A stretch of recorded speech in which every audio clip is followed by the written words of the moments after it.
Let's take it back to a long summer afternoon in the park, the kind of day you can smell before you even pull up. The grills are blazing, smoke rising like incense. Frankie Beverly and Mays are running through the speakers, and everywhere you look, matching t-shirts are loud with family pride. Aunties are posted up at the tables, guarding banana pudding and sweet tea like national treasures. Some of the aunties and cousins have started doing the electric slide. A must-have dance at every reunion. Cousins are locked in at the spades table, toddlers tearing through the grass like they own it, and the elders, always the elders, are dropping stories about struggle, survival, and back in the day. To the outside eye, maybe it looks like just a cookout. But for Black families, it's more than food and folding chairs. This is a family reunion, and the roots run deep. Scope News presents the reason family reunions hit different for Black folks. The tradition comes from pain, from loss, from people being ripped apart and still refusing to let go. It's history stitched into potato salad and gospel music. It's laughter layered over generations of heartbreak. It's the closest thing to a miracle some families ever got.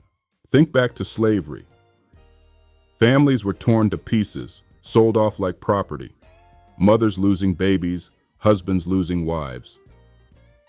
After emancipation, freedom didn't mean peace, it meant a desperate search. People posted newspaper ads, walked miles, asked strangers if they'd seen a brother, a daughter, a wife. When they finally found each other, those reunions weren't picnics. They were holy. And that spirit, that refusal to accept loss, still lives in every reunion today. During Jim Crow and the Great Migration, reunions transformed. Black folks left the South by the millions, chasing jobs, chasing safety. Families stretched from Mississippi to Chicago, Alabama to Detroit, Georgia to California. Once a year, everybody came back together. Grandma's yard, a park in Atlanta, a church hall in Memphis. Those reunions were the bridge, the proof that no matter how far folks had to run, they were never too far gone. And don't forget, reunions were defiance. Segregation meant hotels, restaurants, and clubs weren't built for us. So we built our own. Parks, church basements, backyards, they became the stage for our joy. Every reunion was a reminder. You might lock us out, but you can't shut us down. Reunions also became the classroom. Elders passing down the recipes, the stories, the truths that never made it into school books. Teenagers hearing about a great-grandfather who fought in World War II, or a great-aunt who marched for civil rights, or an uncle who played blues on southern backroads. That's knowledge you can't Google. It lives at the table with the red cups and paper plates. Even now, the tradition stays strong. In a world that keeps trying to scatter us with work, technology, and distance, reunions pull everything back together. For a weekend, time slows down. You remember who you are, who you belong to, and who survived so you could stand there laughing, eating, dancing. And now there's a whole economy riding on it. Black-owned printers crank out custom shirts by the hundreds.